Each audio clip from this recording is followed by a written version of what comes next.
appointed to serve as ministers in the new administration. Congratulations.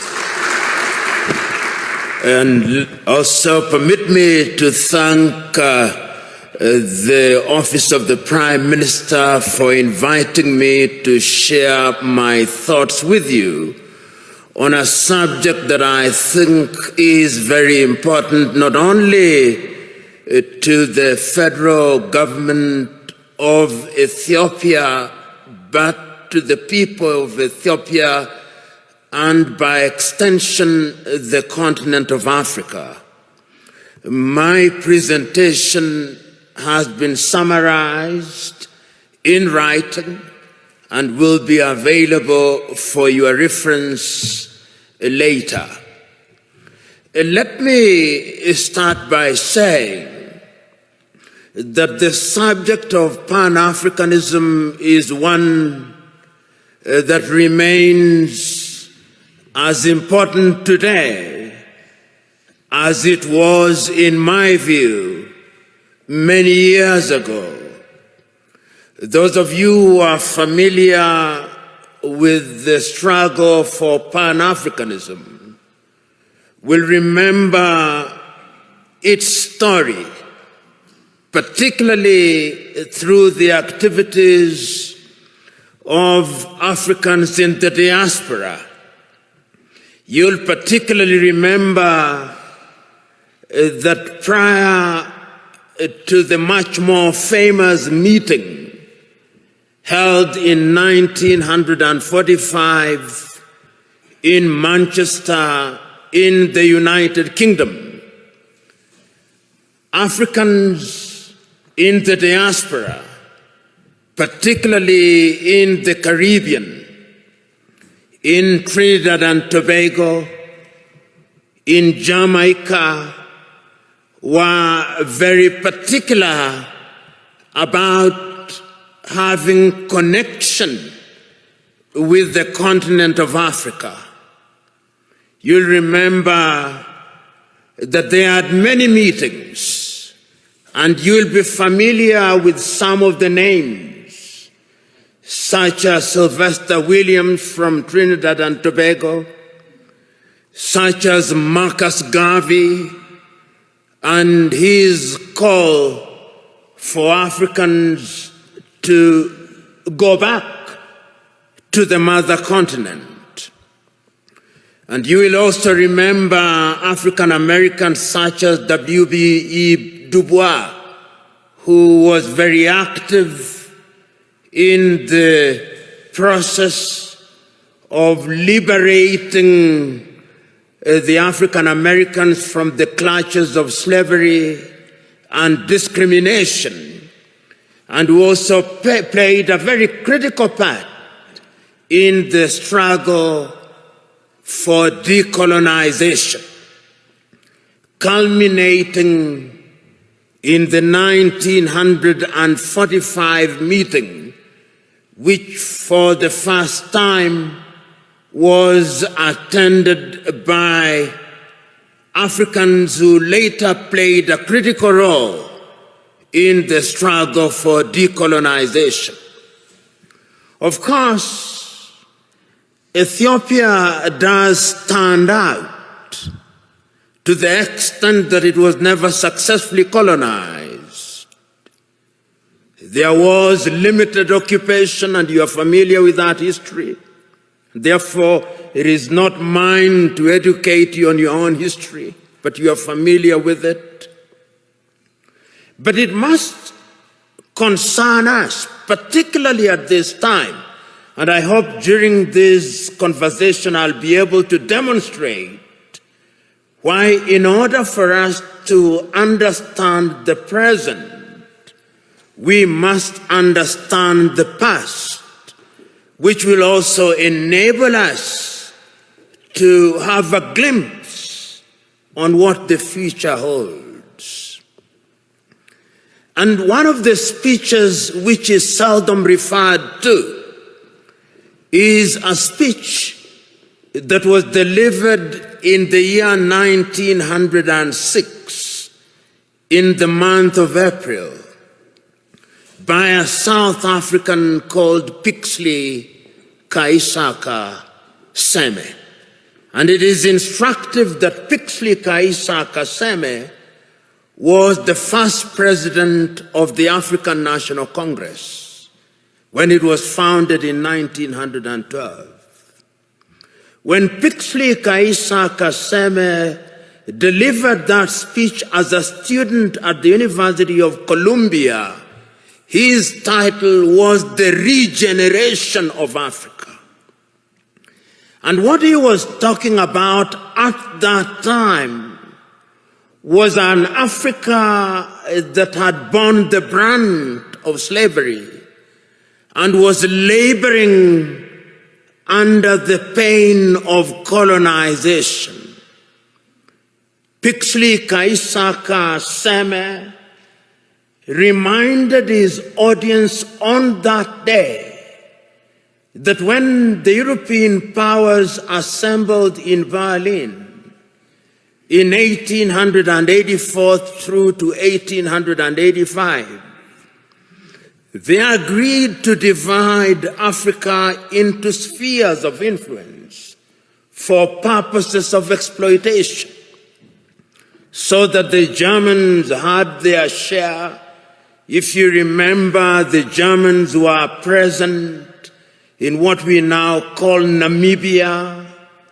They were present in what we now call Benin, but was then known as Dahomey.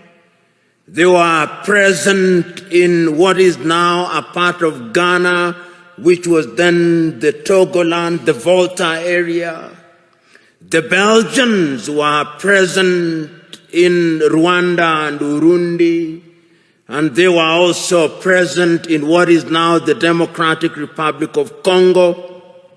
The Italians, to the extent that they could, tried to occupy Ethiopia and Eritrea, and were present in a portion of Somalia. The British were present, of course, in Uganda, in Kenya, in Nyasaland, in Rhodesia, and in Nigeria, and in many other places. The French, of course, were also present. And all these powers, even the Spaniards, were present in Equatorial Guinea, as were the Portuguese. And the whole idea was to use the resources, both natural and human, of the African continent, so that the partition of Africa was one that was designed to benefit the European powers. The partition was arbitrary. If you look at the nation states that we now have, or is it states that we now have, with many nations in them, every other African country that we are talking about now is struggling to be a state. All of them, without exception, all of them.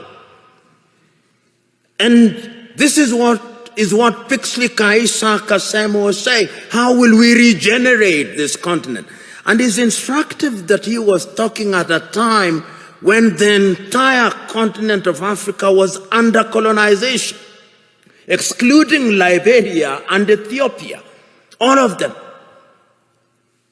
And therefore, when in 1945, Africans were represented in Manchester, Kwame Nkrumah was present at that meeting, Marcus Garvey was present at that meeting, Jomo Kenyatta was present at that meeting, Obafemi Awolowo was present at that meeting. The drive was to decolonize Africa. And one of the things that amazes me is that at that time, these individuals did not have the internet, they did not have WhatsApp, they did not have the kind of communication that we have now. But it is amazing at how they were communicating. Even air transport was not as it is now. I was just recently reading the activities of one of the greatest Africans who, in my view, ever lived, and whom many people do not know about. the great Ghanaian James Emmons Kwegyir Agri, normally referred to as Agri of Africa, and how he traveled from the United States and went to many countries in Africa, traveling by sea and talking about why Africa should be united. And that was Pan-Africanism, the Pan-African spirit at that time. Of course, we then went into the era of decolonization. And the spirit again was one which was consistent. You had people from the Caribbean participating in the struggle in that regard. You have people like W.B. Du Bois saying that Africa must be free. A little later, people like Martin Luther King Jr., and people like Malcolm X, talking of George Padmore, talking about how Africa should be liberated and we should work with people in the diaspora. And then the agitation was there that we must regain our independence. And famously in 1949, Ghana's Kwame Nkrumah is saying, "Seek ye first the political kingdom, and the rest will be given unto you." And I dare say that the rest has never been given to us. And even if it is coming too slowly. But it is instructive that at that time, the spirit was about the continent of Africa. We were conscious, the leaders were conscious that Africa decolonized without unity would remain weak. And of course, Africa is weak. The weakest continent on earth is this continent in which we are, our continent. So the struggle for independence was everywhere across the world, across the continent of Africa. So when on the 6th day of March, Ghana regained her independence as Ghana, it was then Gold Coast. I think the most eloquent and the most passionate warrior for Pan-Africanism was Nkrumah. He said on that day, and again later, that the independence of Ghana means nothing if the rest of Africa is not free. And he meant it. Because when Ghana regained independence in 1957,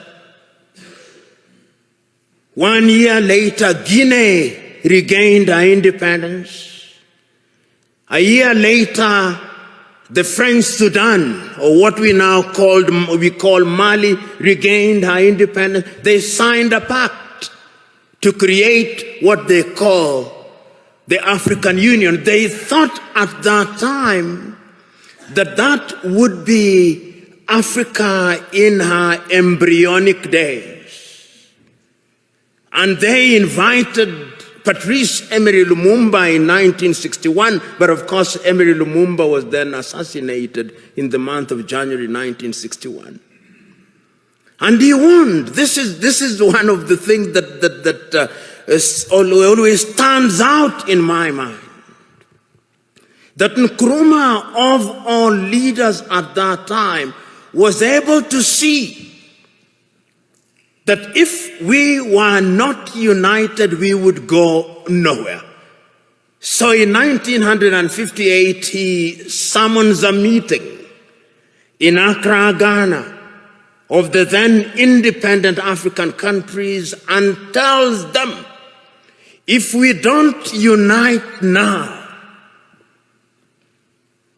the neo-colonialist is going to ensure that we remain disunited and we remain small, and they are going to ensure that the neo-colonial project continues. In 1961, on the first day of January, again in Casablanca, Morocco, He tells his audience, let us unite now before each one of our leaders begins to get used to power, because power is easy to get used to. You who have been elected will know. Once you become a minister and you become used to people saluting you and opening your doors, if it happens for 1 month, you will find it very difficult if you lose your ministerial position when there is nobody to salute you and to open your doors. That is how attractive power can be.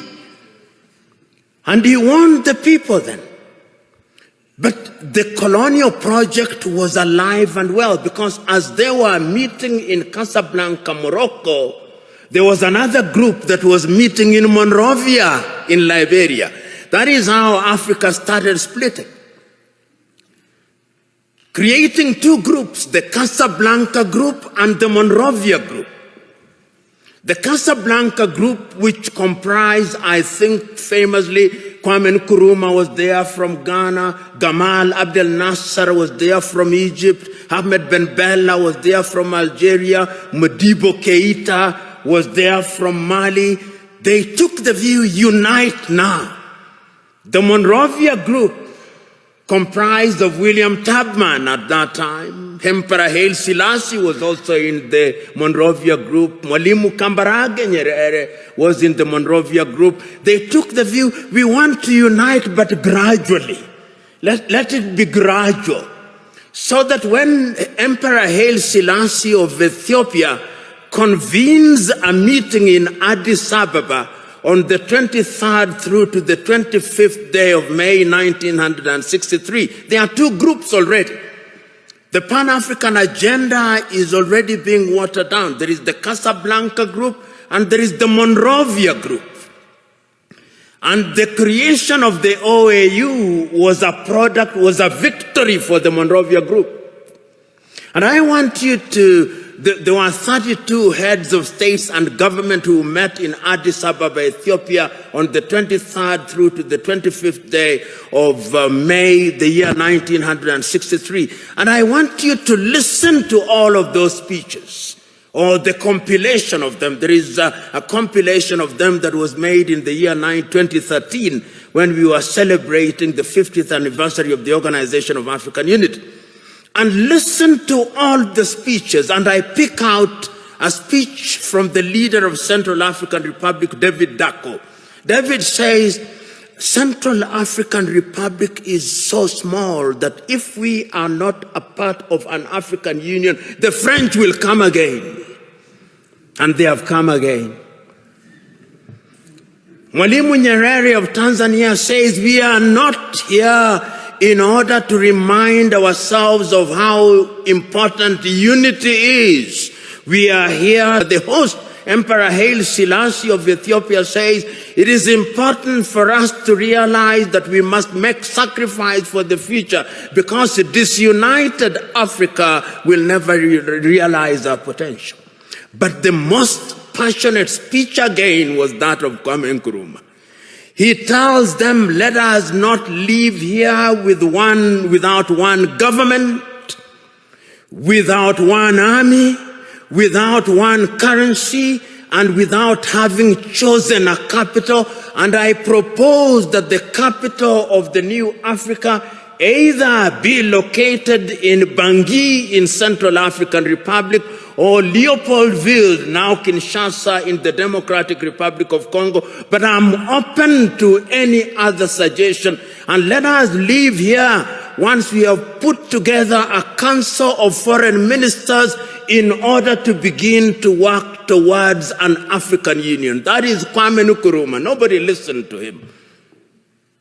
We ended up with the OAU. And the story of the OAU can be told and retold. Some say that it was a toothless bulldog. Others say that it was not even a dog.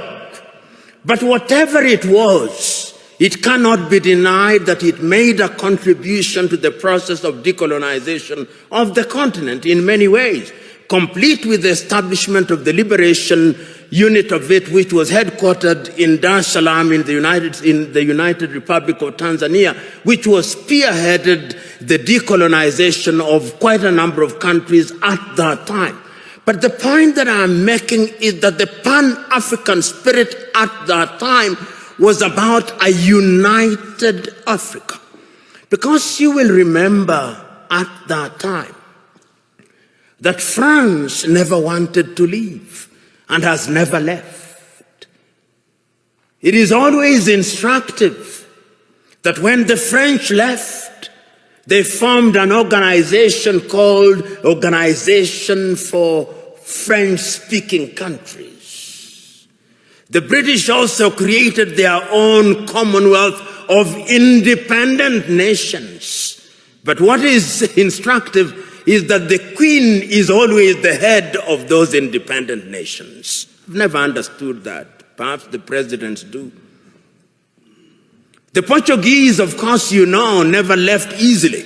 Until 1980, when I was an adult, they were still fighting in Mozambique, in Cape Verde, in Guinea-Bissau, in Angola, and in Mozambique. The apartheid regime, of course, only left in 1994, and I wonder whether they have left. That is Africa for you. So that the fears of Kwame Nkrumah that if you are not united, we would have problems, started haunting us.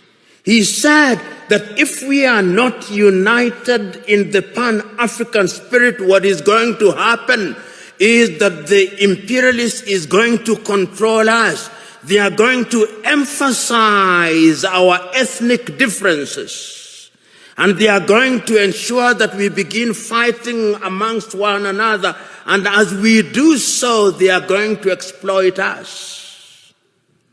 And they started.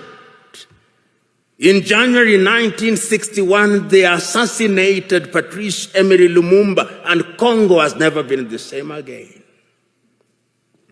In 1963, they assassinated Sylvanus Olympio in Togo, and Togo has never been the same again.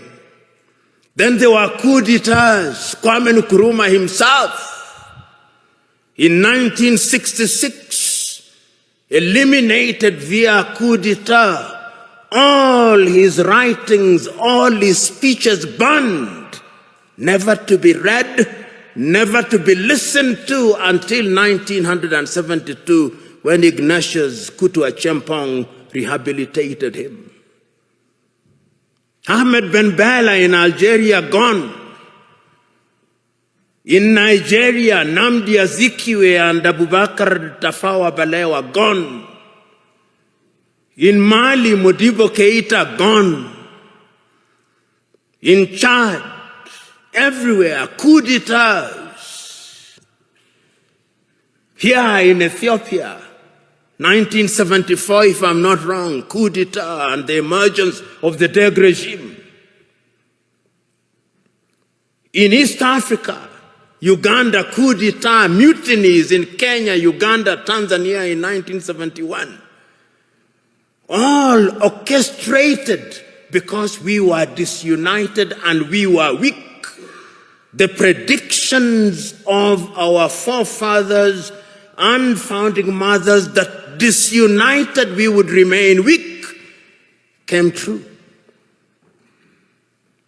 That is the history of it.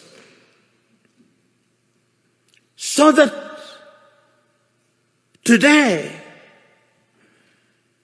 when we talk about the African continent and we talk about Pan-Africanism, we must understand it in the context of that history. And you will remember that it is not as if Africa never realized or never recognized that our weakness would be in our disunity. We did. We did. Because regionally we were trying to integrate. We were in the East African community, we were creating the East African community. In South Africa, we were creating SADC. In West Africa, we were creating ECOWAS. In Central Africa, we were creating the Organization of Central African Communities. In the north, we were creating the Maghreb.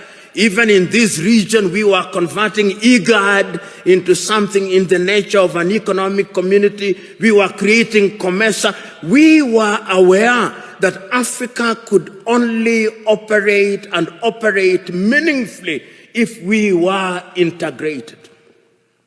We are not trading with one another. Intra-African trade is not anything beyond 15%, the lowest anywhere in the world. If you look at all our sectors and look at them, look at our agriculture, almost all African countries are net food importers. There is not a single African country that is in meaningful technology. Not a single African country produces a mobile phone. Yet the single most important ingredient in mobile telephony is to be found in the Democratic Republic of Congo. Not a single African country produces a car other than assembling completely knocked down kits. There is no meaningful production of pharmaceutical products in Africa. And if there was any doubt, COVID exposed it. All African countries, the 55 of them, are waiting to either receive Sinovac from China, Sputnik from Russia, AstraZeneca, Johnson or Moderna. And we don't even know what they are because our bureaus of standardization don't know. If you ask the Ethiopian Bureau of Standards what they are asking us to be injected with, they do not know. They just believe it is a vaccine because the Americans have said so or because the Chinese have said so. Africa is weak. So that even this magnificent edifice, I suspect, has not been erected by Ethiopian engineers. When I see the signage in Chinese, I suspect it is the Chinese. That is how weak we are. That is the reality of our mother continent.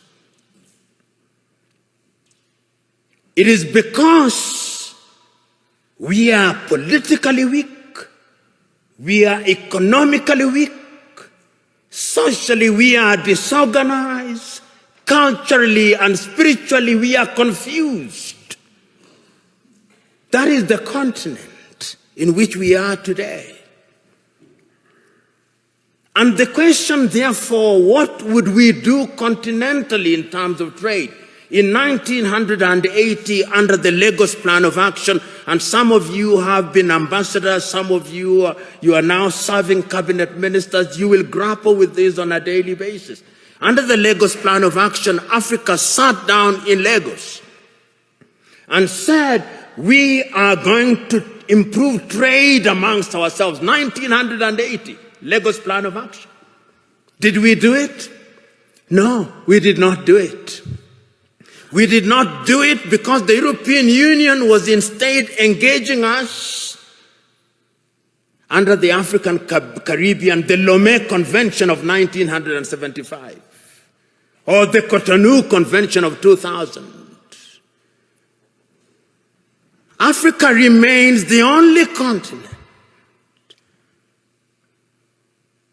which is described as Anglophone. So in Kenya or Uganda, where possibly only 20% speak the English language, we are Anglophone. In French, former French colonies, they are Francophone. In former Portuguese colonies, they are Lusophone. In some Arab countries, they are Arabophone. That is who we are. So, When the OAU met in 2013, they asked the question, what happened to the Pan-African spirit?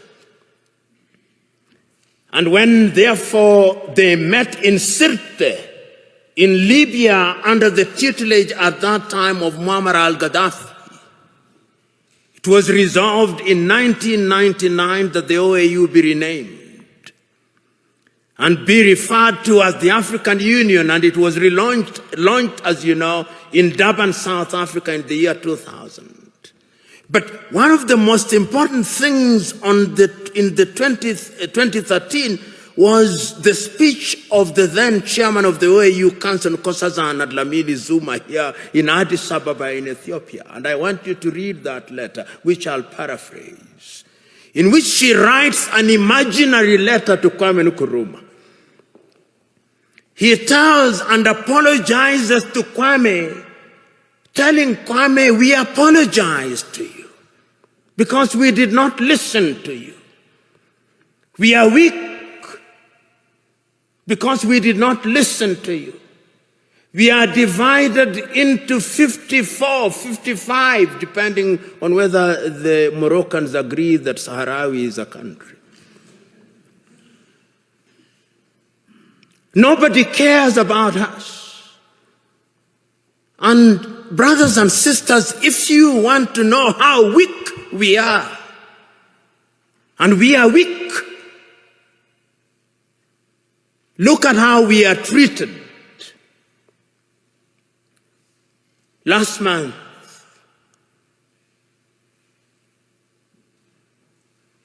the world met in New York.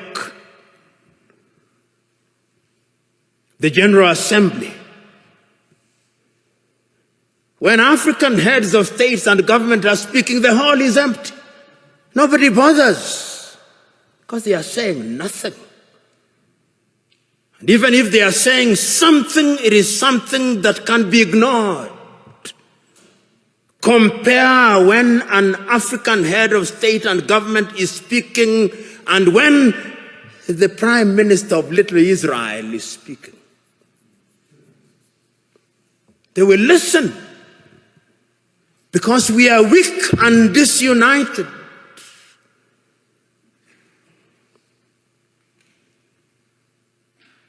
So we have a weak continent because the spirit of Pan-Africanism disappeared.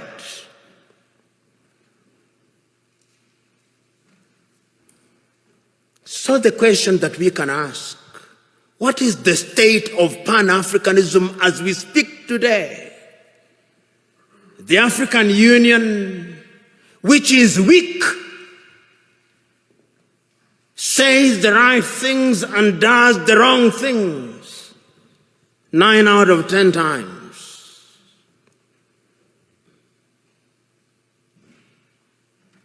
And what are the critical areas in which we are weak? We are weak politically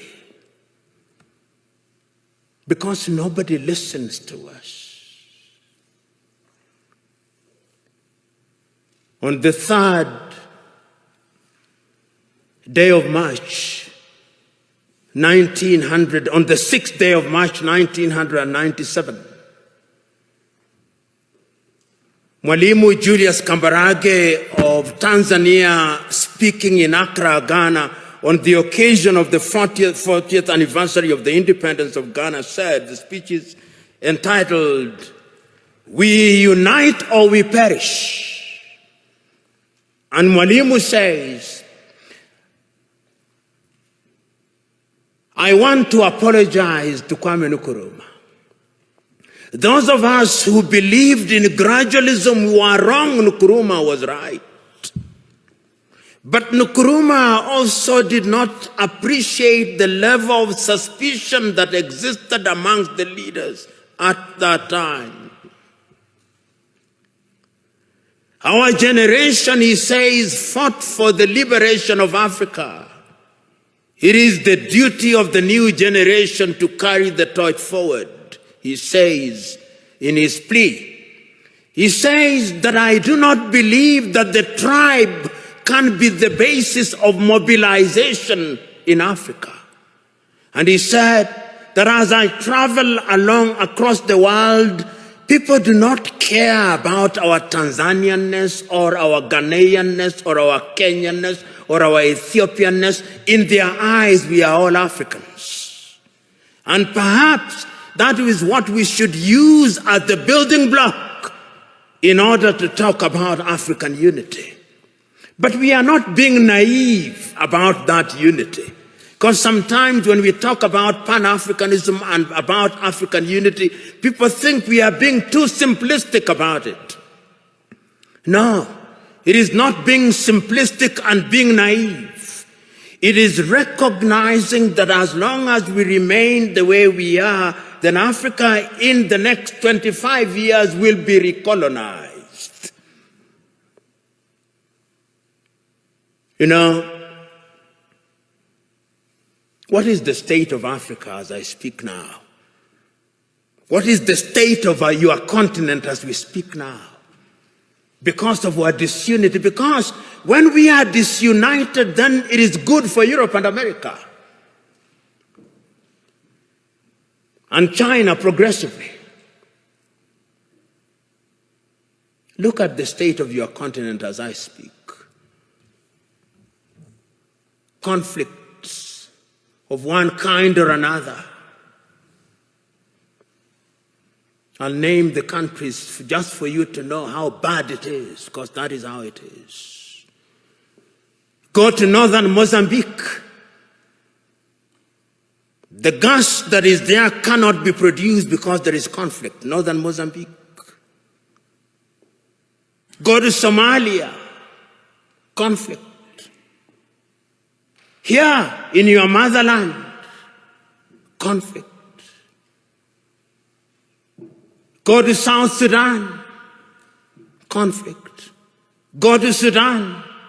Conflict. Go to Libya. Conflict. Go to Central African Republic, conflict. Go to the Democratic Republic of Congo, conflict. Go to Burkina Faso, conflict. Go to Mali, conflict. Go to Chad, conflict. Go to Niger, conflict. Go to Cameroon, conflict. Go to Nigeria, conflict. Do I go on? That is the state of the continent. So that even when we talk about intercontinental trade, you tell me, can you drive from Addis Ababa to Dakar in Senegal? Unless you are Daredevil himself.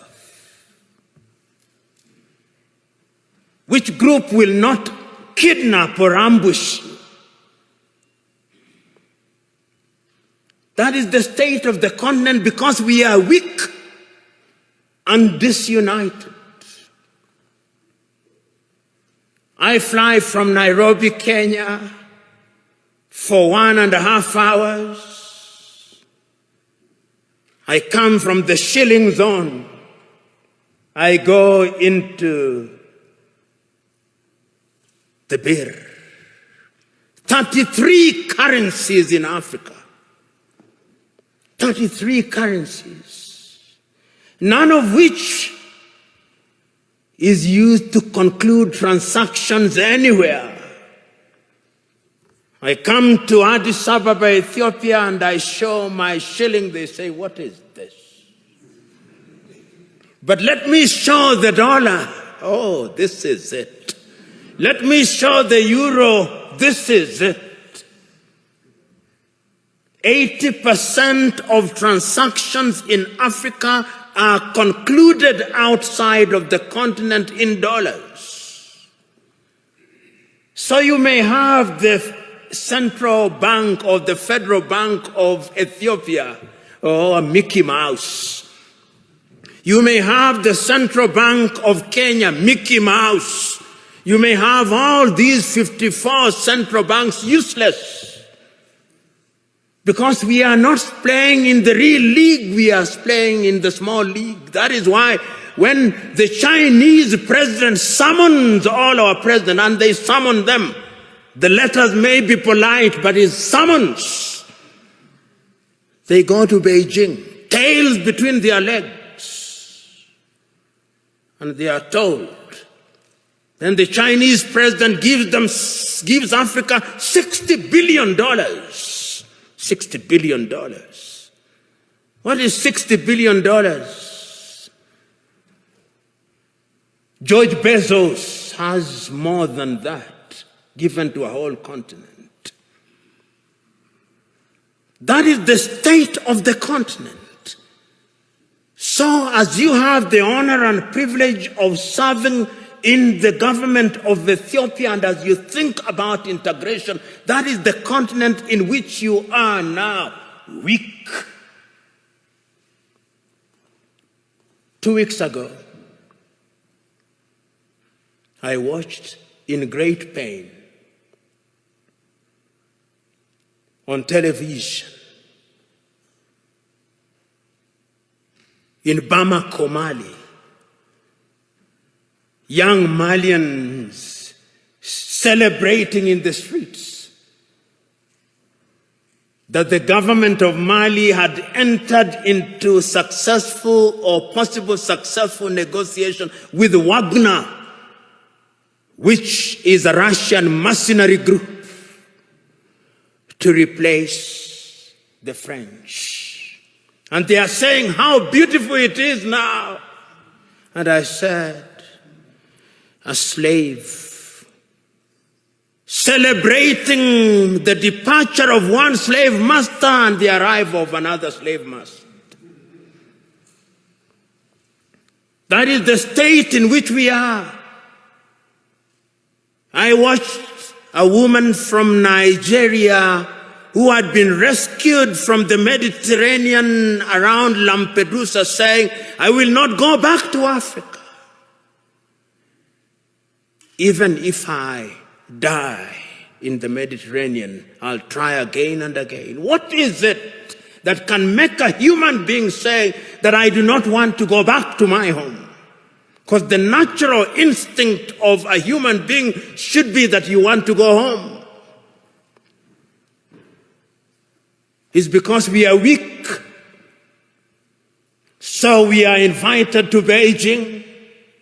Then we are invited to Tokyo, the Japanese African Conference. Then we are invited to Europe. Then we are invited to the United States. And lately, even the Arabs invite us because we are weak. That is Africa now. But let me conclude by looking at Africa in the future. What is the state of Pan-Africanism?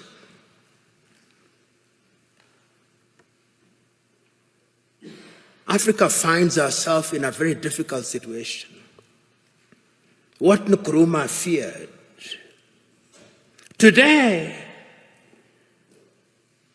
many African leaders have gotten used to the trappings of power. And those who speak about power, right? Power corrupts, and absolute power corrupts absolutely. I remember in 1997, I think, I may be wrong about the year, 1995, I think, I was serving as an intern at the Mwalimu Julius Nyerere Foundation in Dar es Salaam. And I had the privilege and honor of driving with Mwalimu Nyerere in Dar es Salaam. And he had only one guard and a driver. And he stopped at the few traffic lights and only moved when the traffic lights moved. And I asked him, Mwalimu, how did you leave power? He said, when I said I wanted to leave office, there was no shortage of people telling me, don't leave us as orphans. It is very rare to find those in positions of leadership in Africa today who would willingly leave office. Power in Africa is now sought by hook and crook and retained by hook and crook. because the trappings of power are good. And permit me, when I am gone, even if I irritate you, in fact, perhaps my intention is to irritate you, so that you reflect upon what I'm going to say. And this is a personal thing. I'll give you an example. When I was appointed as the director of the Anti-Corruption Commission, I drove in the morning in my car with my driver. In the evening when I was leaving, there were 3 cars.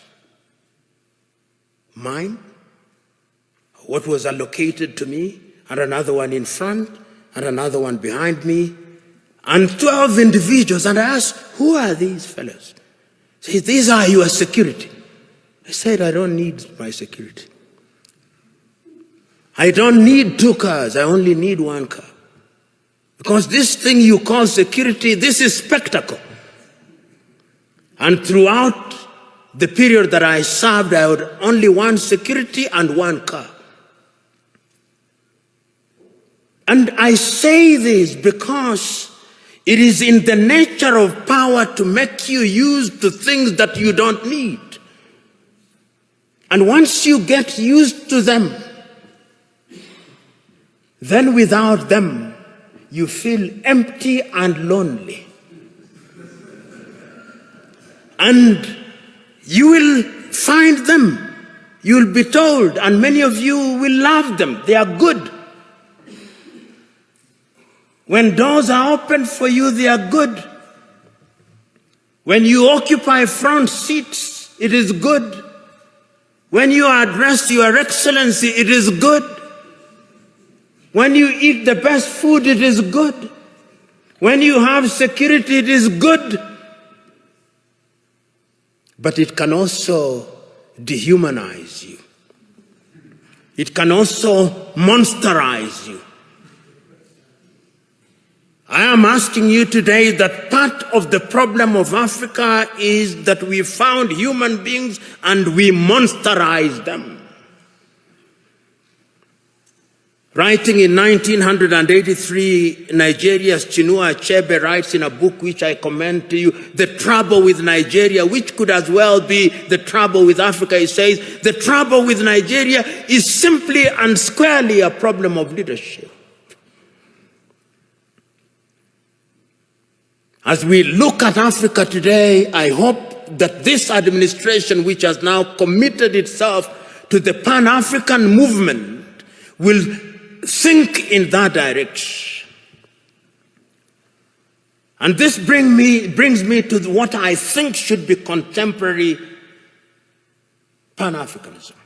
If you look at the Treaty of the East African Community, the Treaty of the East African Community says that there shall first be a common market, then a common currency and political federation, which ought to have happened in the year 2010. East Africa Community should have had its first president in 2010.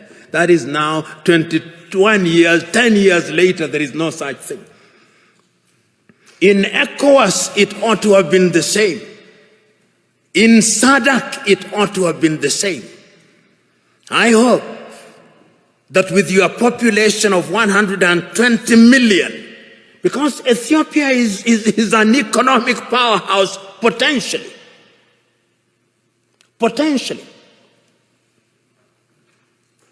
You know, Pan-Africanism, the new Pan-Africanism must have an economic component of it.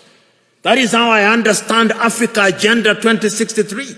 Africa Agenda 2063 says that by the year 2063, Africa will have pulled up her people into a middle-level economy on 7 pillars, economically, politically, and otherwise. And the Africa Continental Free Trade Area suggests to me that we'll have broken all the tariff and non-tariff barriers. Will we be able to achieve those in the spirit of new Pan-Africanism? Will we have one currency? Will we have one passport? We have already said so under the Kigali Agreement that we are going to have one passport. Will we have one telephone code? We have 55 telephone codes.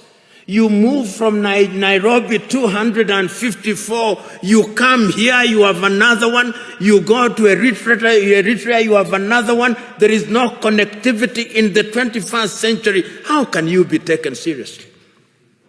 Those of you in the United States of America, you fly from Boston, Massachusetts to San Francisco in the West, 6 hours, 40 minutes, the code is 1. The tariff is 1. The COVID test is 1. I moved from Nairobi to Addis Ababa, COVID test. If I don't travel this evening, I'll be subjected to another COVID test. I go to Tanzania, COVID test. Uganda, COVID test. Your nose will begin debating with you. In the United States of America, you take one COVID test from Miami and you don't take it as you go to St. Louis in Missouri. I'm talking about very practical things. I come here and I have to go through an immigration. My passport has to be stamped. Somebody in the United States of America does not have to do that. Somebody in the European Union across 27 countries does not have to do that. In China, which is, of course, 1.4 billion, does not have to do that. Until we change all those things, we are going nowhere. So that we have only one telephone code, so that we have only one currency, so that we have only a single immigration, so that we eliminate all these armies. You know, you look at some African countries and they have an army, which complete with 5-star generals, who have never even quelled a street riot, and they are generals. Your money goes into maintaining militaries, maintaining embassies that you don't need. You see why Africa is poor? All these 55 countries have embassies. If we were one, there would only be one ambassador for Africa in the United States of America. There would only be one army with regional policing. Am I being naive or simplistic? Yes, we can create a single Africa with a loose government. A confederal government, dealing only with foreign affairs and defense and monetary policy and general policy formulation, with different governance systems. That is the only way in which these narrow tribal instincts will be dampened. But as long as, and now I want to conclude, if we only see Pan-Africanism as sentimentalism, as a romantic idea about which we debate, and we remain as we are, then this is the Africa that I see. This is the Africa that I see in 25 years' time. Many Africans, either legally or otherwise, will break into different autonomous countries. Many of them. We'll have more than 100 countries in Africa, each claiming self-determination, and is already beginning to happen. Because we will be looking at narrow ethnic agenda as the only way of defining our affairs. Ethiopia will break down. Kenya will break down, Nigeria will break down, South Africa will break down. And look at South Africa. Only last week, the whites in Western Cape in South Africa have delivered a petition to the government in Pretoria saying they want to create their own country. The Democratic Republic of Congo will break down, Libya will break down. The only way in which we can immunize ourselves against all those things is to create a Pan-African nation which allows for self-determination within the nation. And we must redefine terms such as self-determination. Self-determination must mean the ability of a people within a bigger unit to enjoy their culture, to enjoy their tradition, to speak their language. They do it on a smaller scale in Switzerland, those of you who are familiar with Switzerland. And we de-emphasize the presidency, we de-emphasize the prime minister's office. Pixley Kaisa Kaseme said, and I conclude with him, Africa is diverse. Some people say that because of our diversity, she cannot unite. She can. Because unity in diversity is possible if we understand what human beings need. In the nature of things, human beings need security. In the nature of things, human beings need food. Human beings need medical services. They need infrastructure. If you have a government that allows that, he said, then it reminds me of the piano. If you press the black button of the piano, it produces some sound. If you press the white one, it produces some sound. But if you press both the black and the white, it produces melodious music. And I think that the new Pan-Africanism must look to that. And you who have the honor and privilege of thinking and working in government, it is your duty to start that journey. It is not going to be easy, but it is an intergenerational journey. Play your part, for it can be done. And it must be pineapple which is ready to go to the supermarket.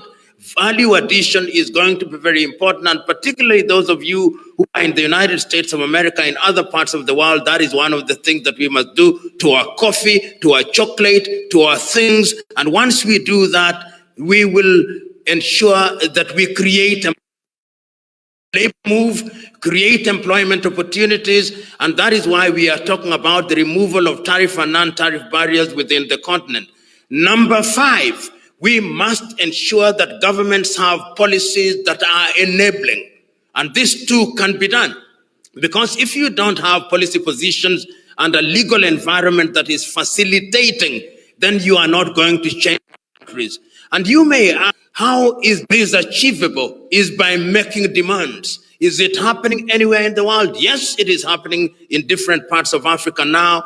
You have countries that are now saying that if you are organized as people from the diaspora and you want to invest, we'll have tax holidays and all those things. And if you are taking things in certain sectors of the economy, if it is in education, if it is in health, they will be tax exempt. All these things that I'm saying are not things that are coming out of my mind, because I know that under Africa Agenda 2063, they have been articulated under the 7 pillars of the African development for 2063. And they've also been re-articulated in the instruments of the Africa Continental Free Trade Area. And if you look regionally, they have also been articulated under the instruments of SADC, those of ECOWAS, those of Central Africa, those of the East African Community, and those of Maghreb. What we ought to do, in my view, is to go into a phase of implementation. I was telling somebody in the African Union, Africa is a graveyard of beautiful instruments which are honored in breach. Let us pose this idea of coming up with more instruments to implement. And you will be shocked. There is not a single area that you and me can think of which has not been articulated within some instrument of Africa. I was telling somebody, look at the area of medicine alone.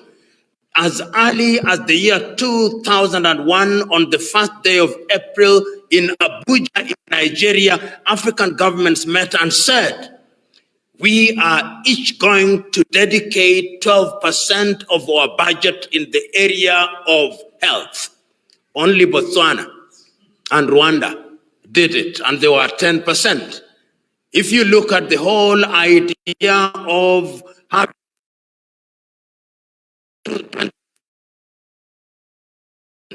only not more than 10 people in the, not more than 100 people in the continent of Africa have the African passport. And if you carried the African passport and arrived at Nnamdi Azikiwe Airport in Abuja, they'll ask you, what is this? So these are the things that I'm talking about. So lastly, in answering your very important question, I would have that the African Union deliberately, through the various embassies and consulates in the United States of America, has engagements with Africans in the diaspora. And this can be achieved initially through regions. You could engage ECOWAS as ECOWAS, engage SADC, engage East African Community as East African Community, engage countries that are under COMESA. And if you do that, then you will be thoroughly educated. And when you are thoroughly educated, then you go into the implementation phase. And these things are possible. Just to give you an example how Africa sometimes can be frustrated. Under the East African Community, we ought to have free movement of goods and services and free movement of labor. In the month of February last year, I'm visiting Sudan, South Sudan in Juba. And I must have a visa. When I arrive in Juba, they stamp for me that I must leave Juba within 30 days, and after the third day, I must be registered with the nearest police station. I go to Khartoum in Sudan, and immediately you arrive in your hotel, you've got to be registered with the nearest Khartoum. Now, I arrive in the United States of America on the 7th day of the month July. They stamp my passport. If wanted, I can stay in the United States until the month, the 6th of January, the year 2022. And the story I'm making, in my own Africa, I can only do 30 days. Even in Nigeria, I arrive in Nigeria today, they'll tell me I must leave Nigeria within 30 days. You cannot grow if you do that. And look, we flew from Fort Myers in Florida, it's 3 hour, 50 minutes flight. Same country, same currency. It is assumed, but in Africa, and I've said this before, in 3 hours from Nairobi, Kenya, I would have been in Tanzania, I would have been in Zambia, I would have been in Malawi, I would have been in Mozambique, dealing with Kenya shilling, dealing with Kwacha, dealing with Metical in Mozambique. Then we wonder how and why African countries' economies can't grow. Have you ever had any African currency called? They can't be. And these are the little things that Africa is grappling. In the East African Community, we said that we would have a single currency, I think, by the year 2025. We can't. In ECOWAS, you try to have a currency called ECO before the French hijacked it because they want the CFA franc. So these are little things, and you have ideas. Look at Europe today. 27 countries. You move from Bratislava in Slovakia to Lisboa, and you are dealing with one currency. You have removed tariff and non-tariff barriers. You can grow.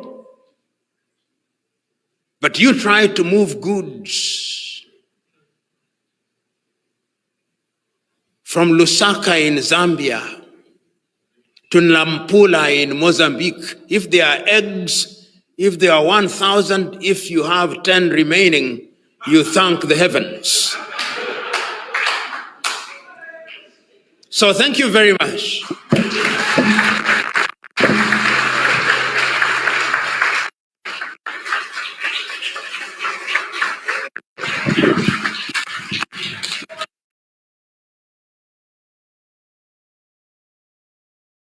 Mentioned when we talk about Africa. One of the individuals who came to my mind is a great South African about whom we say very little, Pixley Kaisaka Seme. The South Africans in this assembly will be aware of that great South African who was one of the founders of the African National Congress. And if they care to examine some of his early works, they will also be familiar with one of the greatest speeches ever delivered by an African, delivered at the University of Columbia in the month of April 1906, titled The Regeneration of Africa. Those who have had the privilege and honor of examining that piece of writing acknowledge that Pixley Kaisaka Seme was very conscious of the status of Africa as it was in those days. You will remember that by 1906, Africa had suffered the fate of partition in Berlin, and that it had been partitioned, as we know, amongst the European powers. Prominently, the Germans had their share in West Africa. They had their presence here in Rwanda and Burundi. They were present in what was then Tanganyika. The French were present. The Portuguese were present. The English were present. The Belgians were present. The Spaniards were present. The Arabs were present, although they were not part of the club that partitioned Africa in 1884. And therefore, when he was talking about the whole idea of the regeneration of Africa, the choice of his words, because he was speaking in a foreign tongue, which I am speaking in this afternoon, he was very clear about the words that he chose. He talked about the regeneration of Africa. And when one talks about regeneration, it means that there was an Africa which had a certain level of development, and that had suffered at the hand of the foreigners, and therefore it needed to be regenerated. Those of you who are familiar with the thoughts and works of Senegal's Anta Cheikh Diop will know that Anta Cheikh Diop does recognize that there was indeed an Africa which had certain levels of civilization. In fact, the more romantic historians suggest that when Europe and Europeans were still living in the caves in the western part of Africa, there were organized kingdoms, and that there were libraries which rival the largest libraries in Africa today. Indeed, those of you who are students of religion like Professor here will know that people like Augustine of Hippo or Athanasius, some of the early thinkers in religion, were resident in what may today be called the Maghreb. In other words, therefore, when Pixley Kaisaka Seme was speaking in 1906, and he was talking about the regeneration of Africa, he was telling us that Africa needs to rediscover herself, and that Africa needs to move a notch higher in order to find her pride of place amongst the community of nations. It is instructive, therefore, that the works and the ideas of Pixley Kaisaka Seme were to be picked and developed a little later in time by other great African thinkers, yet one who is seldom mentioned, James Emmons Kwejiri of Ghana, normally referred to as Agri of Africa. Many of you, particularly the Ghanaians who are here, will remember that James Emmons Kwejiri was the first Ghanaian to earn a PhD and one of the early African leaders of the famous Achimota College in Accra, Ghana. And James Emmons Kweji was indeed very clear in his mind. The story is told of James Emmons Kweji, which I'll relate to you now that I have more time than was allotted to me. And the story is one that has been told by different people in different ways, but even if I retell it in the manner which offends the original story, my point will still be made. The point is this. He said, and he remembers as a teacher, that at one time there was a poultry farmer. And he says that this poultry farmer could only keep one thing, because when you're a poultry farmer, you only keep chicken. But he remembers that at one time, some of his chicken that he was keeping strayed into the bush. And when they came back home, there was within their ranks another chick which did not look like them. It was the chick of an eagle. And one day, after a passage of time, a naturalist came to the farmer and saw the eagle in all its splendor. And he said, "This is not chicken, this is an eagle." But the farmer said, "I know. It was once an eagle, but it has been fed on chicken feed for too long. It has long lost its chickenhood. It has long lost its eaglehood. It has now acquired chickenhood." And the poultry farmer and the naturalist said, "No, once an eagle, always an eagle, no matter how long you are fed on chicken feed." And the naturalist said, the farmer said, "I want you to demonstrate." And in the evening, he put the chick on his palm and urged it to fly, but it refused to fly. And the story is told, the farmer said, "I told you. It was once an eagle. It was fed on chicken feed. It has lost its eaglehood. It is now a chicken."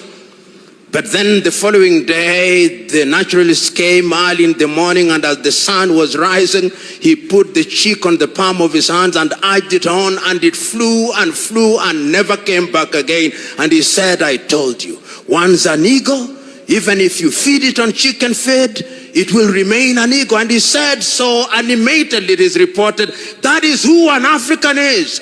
He could have been fed on chicken feed, but it has never lost its eaglehood. James Emmons Kweji was underlining the fact that no matter how devastated you are, you will always have that inner self. And I think the person who captured it in order to lay the basis of this as an artist is a man that we call Wole Soyinka. Now, many of you who are Nigerians here will remember Wole Soyinka's famous writing, "The man died. The man died. The man died. The man in you must never die." And the man includes the woman. And I'm laying this basis for us to understand that when we talk about forefathers, we must never forget individuals such as Pixley Kaisa Kaseme. We must never forget people like James Emmons Kweji. We must not forget people like Cheikh Anta Diop. And if we want to go into the diaspora, we must never forget individuals such as Marcus Garvey of Jamaica. And we must never forget individuals such as W.B. Du Bois. And one of the things that they underscored in those early days, before I come to the forefathers that we are much more familiar with, is that Pixley Kaisa Kaseme, in his writing and his speech, which I've already talked about, he said, in order for Africa to realize our potential amongst the Committee of Nations, there is only one thing that must define African relationship with other civilization. He called it multi-dimensional osmosis. And what he called multi-dimensional osmosis becomes much more relevant, particularly today, when we are trading with China, when the osmosis is not multi-dimensional. And the osmotic is only in one direction, is monodirectional. And what he meant at that time is that Africans must engage with other civilization, but that that engagement must be of such a nature that it is mutually beneficial and the relationship is symbiotic. And I think that that is what we want to underscore today, even as we talk about religion and the place of religion in giving pride of place to self-governance and religious freedom as an important pillar in one of the 7 pillars of Africa Agenda 2063. But yet I cannot at this stage yet go into Africa Agenda 2063 before I examine what was the vision of our founding fathers and who were they. In my own examination, and I stand to be corrected on this, whenever we talk about the founding fathers of Africa, we are normally directed to remember the 32 leaders who gathered in the month of May 1963 in Addis Ababa, Ethiopia. And I encourage us to look at the views of these individuals, but even before we go to that particular period, to look at some of the early thoughts and some of the things that animated these individuals to the extent that we now call them the founding fathers, and what it is that they had in mind that defined them as the founding fathers. And I take us back to 1957 in Accra, Ghana, on the day that the country then known as Gold Coast regained her political independence. And see how deliberate I am. I'm saying the country regained her political independence, did not acquire her independence. She regained an independence that she had lost by dint of force and by dint of both strategy and stratagem. In 1957, on the day of the regaining of the independence by Ghana, Kwame Nkrumah was as passionate as he was eloquent. He said that the independence of Ghana meant nothing unless all the other African countries were independent. And what did independence mean? Because at that time, and you will give me a little latitude in order to give some flavor to my presentation. If you look at the individuals who are present at that time in terms of the commonality and the unanimity of their vision, one had to look at Africa and understand what it is that they were talking about. In West Africa, if you listened at that time to Kwame Nkrumah, his clarity of vision is that independence and liberty meant a number of things. One, the liberty of the individual as individuals to exercise their thoughts and to be free to participate in their affairs, including religion as I understand it, and that therefore Kwame was conscious that the country that he had participated in liberating, which was Christian Gold Coast, but he rechristened and the people rechristened Ghana, was a multi-ethnic country and a multi-religious country and a country that was rich in her diversity. And the same was true of every other country. So that if you listened at that time in next door to in Nigeria, which was, as you know, until independence divided into 3 regions, the northern region, the eastern region, and the western region, you could see that even at that time in Nigeria, while the colonialist was conscious of the religious differences, the leaders of the day, even if grudgingly so, were conscious of the fact that now that they had found themselves in this geographical space, they had to tolerate each other. So that when you are listening to the Muslims in the north, when you are listening to Abubakar Tafawa Balewa in Nigeria, or the Saudaner of Sokoto, Sir Ahmadu Bello, and listening to Namdi Azikiwe, who is a Christian, they are conscious of their diversity. They are grudgingly in Nigeria, but they accept the fact that they must live together. Religion and religious differences was not given the pronouncement and the accent that we now see in the manner that I shall demonstrate when I am concluding my presentation. So that even if you left countries that had that kind of diversity and you went to Algeria and you listened to the more casual thoughts of Algeria's Ahmed Ben Bella, you could see that he was conscious of the fact that even though we were finding ourselves in potential religious conflict, we had a common vision for Africa. And in that regard, you would listen in Liberia, or rather in Algeria, to Ahmed Ben Bella. You would go down to Guinea to Ahmed Sékou Touré. You would go to Egypt to Gamal Abdel Nasser, leading an Egypt that was fundamentally Muslim, but conscious of the fact that there was an Africanness. But there were also other individuals who at that time did not believe that God existed. They were persuaded that there was something called materialism, that they were persuaded by a different ideology. But even in that appreciation, they were conscious of one fact, that there was a continent called Africa, and that Africa was a continent that needed to move in one direction. And you will discover such individuals when you come to Kenya, when you come to Tanzania. We talk about people who are Christians, committed Christians, such as Julius Kambarage Nyerere. And you went down to the people who did not quite believe in Southern Africa, like Agostino Neto or Samora Moses Machel at that time. But what is critical for our presentation is that in May 1963, 32 leaders congregate in Addis Ababa, Ethiopia, at the invitation of Emperor Haile Selassie. And I invite you, ladies and gentlemen, to take time this evening or hereafter to read the speeches that were delivered by each one of them. And I've read each one of them several times. Even the ones who later disappointed us, the Spirit was on them. The Spirit was on them.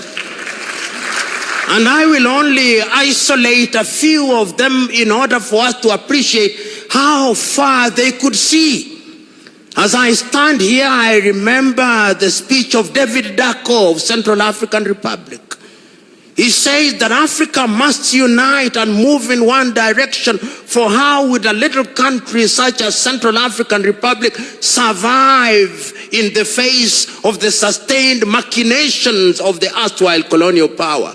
We know that David Dacko did not live up to the dreams that we thought he would. I listened to speeches such as those of Julius Kambarage Nyerere of Tanzania. He said, we did not come here to talk about unity or to remind ourselves how unity is important. We have come here to affirm the fact that without unity, Africa is never going to realize their potential. And one can go on to the speeches of Modibo and others, and Haile Selassie and others, but it's not important to rehash those speeches because they can be located in libraries. But it's important to isolate one speech, the speech of Osagyefo Kwame Nkrumah, because that, for those of you who are French speakers, that was the pièce de résistance. It was the speech that, in my view, captured the essence of what was meant to be Africa. And the three things that stand out in the speech and therefore form the three-legged stool upon which my presentation will now be founded. He said that Africa must unite, and unite immediately, before the leaders who are present in that forum become used to the trappings of power. You and me know that they have now become victims of the trappings. He said that we must unite and come out of that arrangement with one army, with one currency, with one united country, because the former colonial powers had yet devised another method of controlling African. And he said that that thing which we later examined and recognized as neocolonialism was alive and well. And he said, if we did not do so, Africa will never realize our potential. That is the Africa about which you want me to reminisce in order for me to determine what was the vision of the founding fathers. Their vision was a united Africa. Their vision was an Africa that was united in our diversity. Their vision was an Africa that would tell her story. Their vision was an Africa that would exploit our resources for our benefit. Their vision was an Africa that would sit at the dinner table of human civilization, not as food to be consumed or as a waiter, but as a diner to enjoy the goodies of life. That was their vision. But the question is, that vision that saw Africa liberate herself from the clutches of colonialism, was it merely flag independence, as Kenya's Ngugi wa Thiong'o says, not in so many words, in his book Decolonizing the Mind? Was it a total liberation of the peoples of Africa? In his famous television program, Kenya's Ali Mazrui, the program titled Africa, a Triple Heritage, Ali Mazrui says passionately and eloquently at once that Africa is the only continent on earth that consumes that which it does not produce and produces that which it does not consume. And he says, curiously, we are the only continent on earth that is still referred to in the following derogatory terms: Anglophone Africa, Francophone Africa, Lusophone Africa, and those who are generous even refer to some part of Africa as Arabophone Africa. He says they do not say that of Latin America, they do not say that of Asia. And if you doubt Ali Mazrui, there is now a war that is going on in the Cameroons and is characterized as a war between the Francophones and the Anglophones. But if you go to the so-called Anglophone area, no more than 5% can speak eloquent French. Yet there are many ethnicities in that part of the world.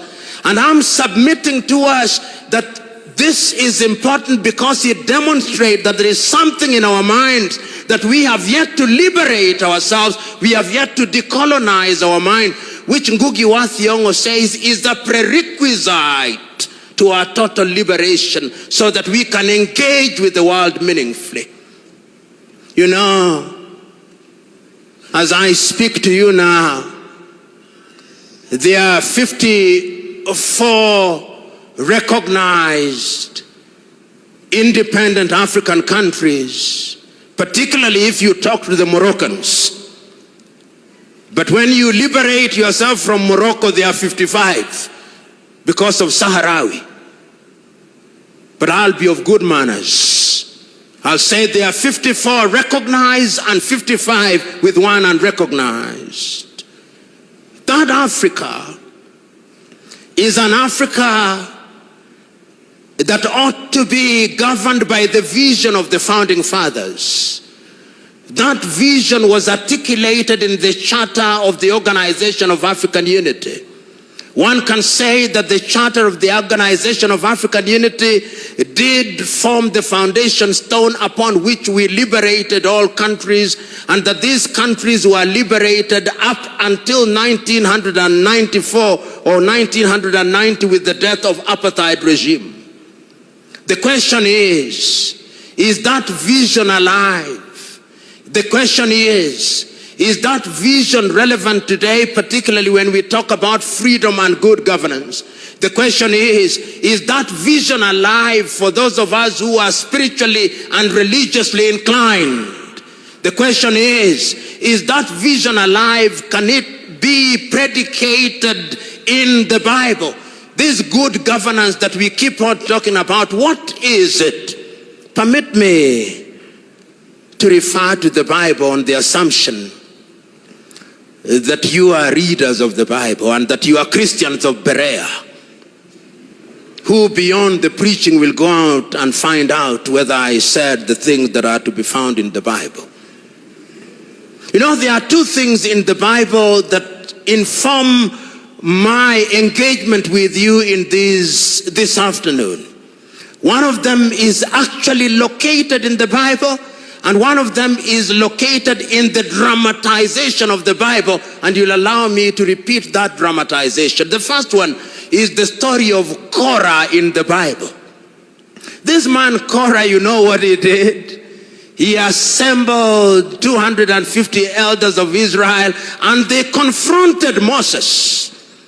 And they said, you know, you have made laws unto yourself that you may be a prince over us. You have, of course, poisoned the minds of everybody else. And what happened? The Bible records that they were consumed. God consumed them. Because there is no freedom outside of the law. That is the message that I gather there. And then when they grumbled again, 14,700 of them were consumed. Those of you who are readers of the Luo Bible, there is a mistake in the Luo Bible. They say 14,800. They were actually 14,700 were consumed. Even the Bible can have a mistake. I've drawn it to the attention of the Kenya Bible Society. I think it was a typographical error.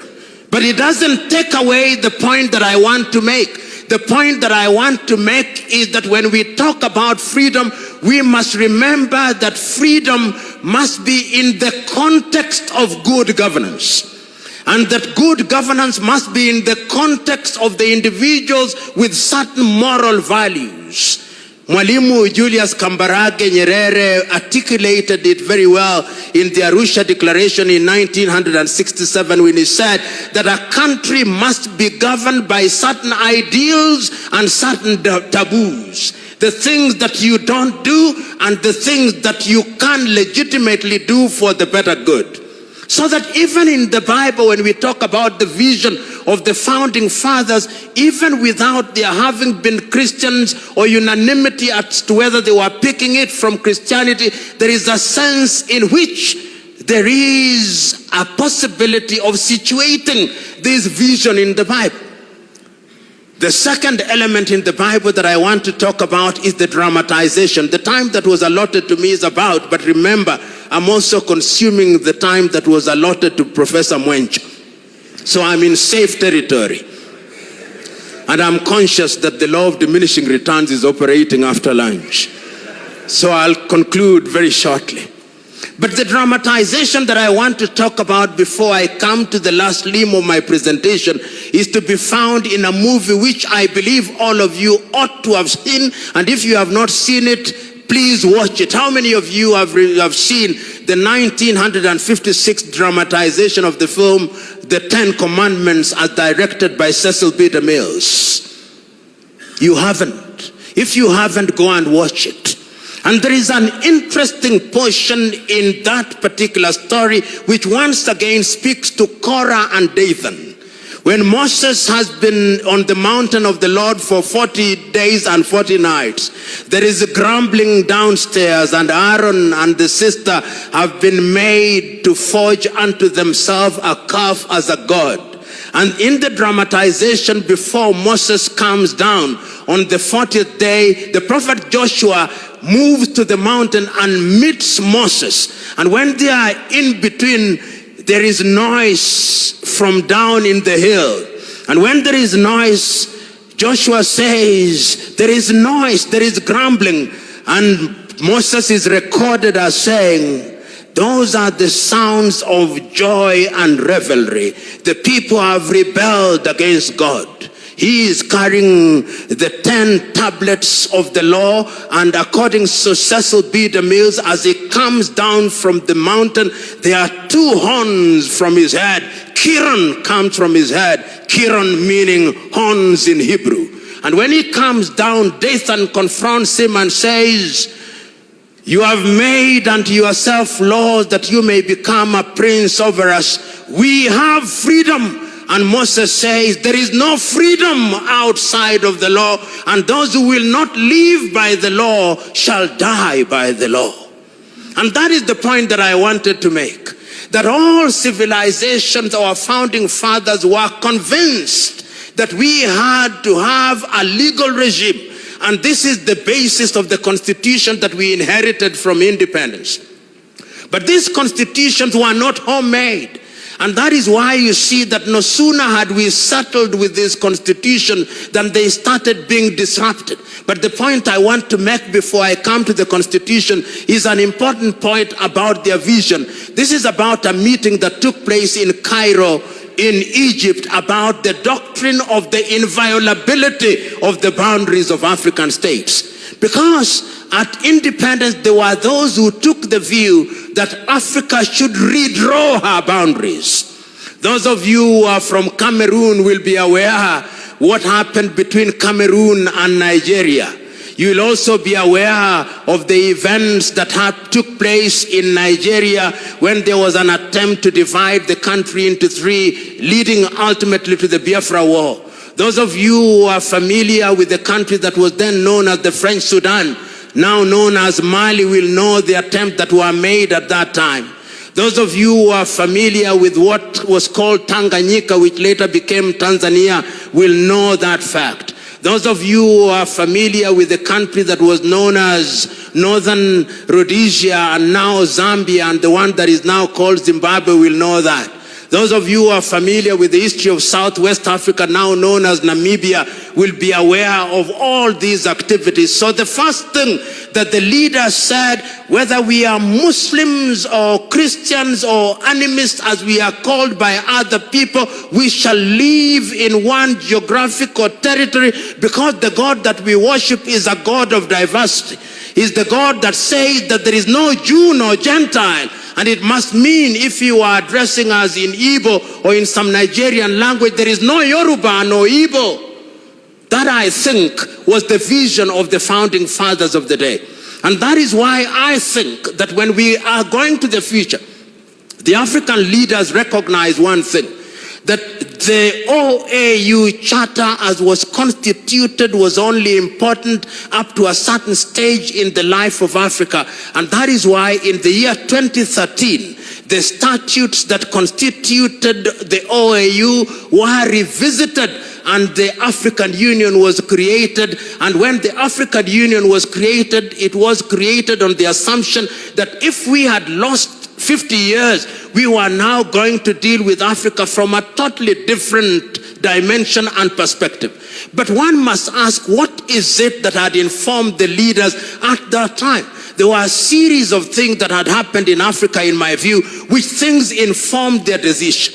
You'll remember as early as 1960, when we had barely settled in independence, the first political assassination in Africa was the overthrow of Togo's Sylvanus Olympio. And immediately after that, the murder of Patrice Emery Lumumba in 1961. And thereafter, there was a series of coups d'etats, some of them which were being informed by religious factors. So 2013 or 1981 becomes the year, 1990 rather, becomes the year when we begin to see the re-emergence of Africa. But that is not what is important. What is important is what happens in 2013.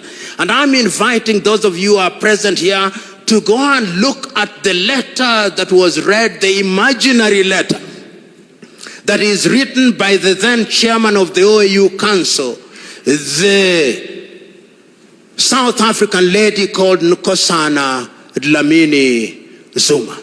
It is an imaginary letter that she writes to Kwame Nkrumah. And it is written on the basis of Agenda 2063. And she writes to Kwame Nkrumah in so many words, or rather in effect she says, that I look forward to an Africa where there will be unity amongst all African states. I look forward to an Africa where there will be a railway from Addis Ababa, Ethiopia, to Dhaka in Senegal, where there will be communication from Suakin in Sudan to Luanda in Angola, from Cape Town to Cairo, and that where the Democratic Republic of Congo shall become the hub of industrial activity, and that East Africa shall become the hub of ICT. West Africa will be industrialized, where gas will be piped from Tanzania to West Africa, and oil piped from Nigeria to the rest of Africa, and where there'll be harmony. And if you look at the 7 pillars of Africa Agenda 2063, one of them is that the guns will be silenced by the year 2020, so that we'll no more have South Sudan. We'll no more have Central African Republic. We'll no more have the Cameroons. We'll no more have battles and wars that are predicated upon religion. But we'll have an Africa where people enjoy freedom of movement and freedom of conscience within the law. And that we shall have an Africa where people have the liberty to enjoy what it is that they are meant to enjoy. And permit me at this time to use from another civilization what I consider that Africa to be. Many of you, as I conclude, will have read these words which I repeat and refer to oftentimes.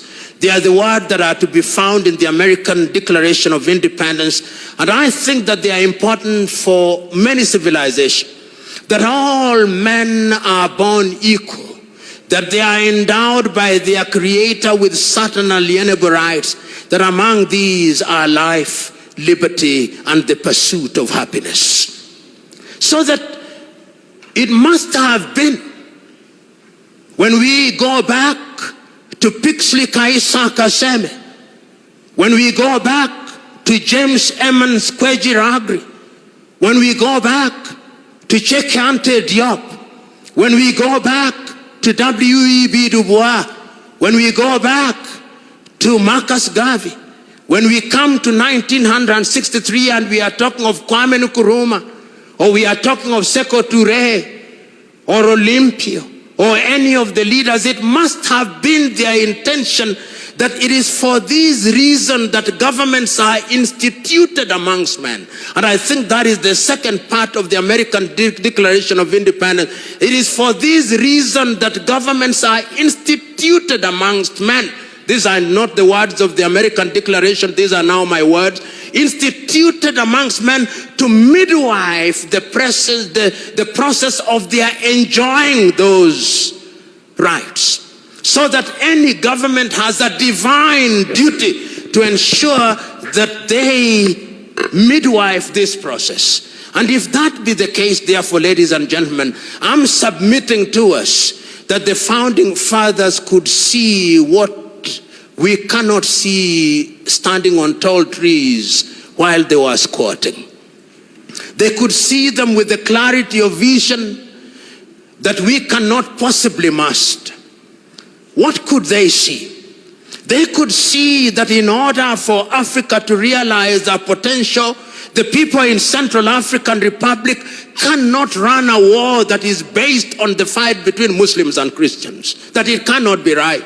They could see that the diversity of the people in Central African Republic requires that they enjoy their diversity and they live in harmony so that people can realize their potential, so that they can indeed enjoy what God has given them on this earth. They could see that the people in Mali and Mauritania cannot conduct their affairs on the basis of religious diversity. They could see that it is important that the diversity of religion is only a celebration of God in his unfathomable ways. They could see that. They could see that indeed, even in South Sudan, they cannot conduct their affairs on the basis of religious difference. And I'm submitting to us, therefore, in a nutshell, that our leaders in 1963, when they sat, whether in West Africa or in North or in East or in South, conceived an Africa whose sons and daughters would enjoy liberty. And that they would enjoy liberty so that they would lead a fuller life here on earth. But they would have the freedom of choice to exercise their freedom. And that if governments were instituted amongst them, those governments would be trustees of power for purposes of creating an enabling environment. They could foresee that we are diverse with over 3,000 languages. and that in our diversity we could enjoy our unity.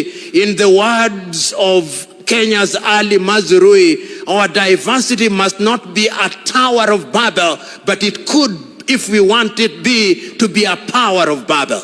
They could foresee that we must recognize that we have no monopoly of wisdom or monopoly of knowledge, and it is not for us to judge, and our duty is only to fulfill our affairs.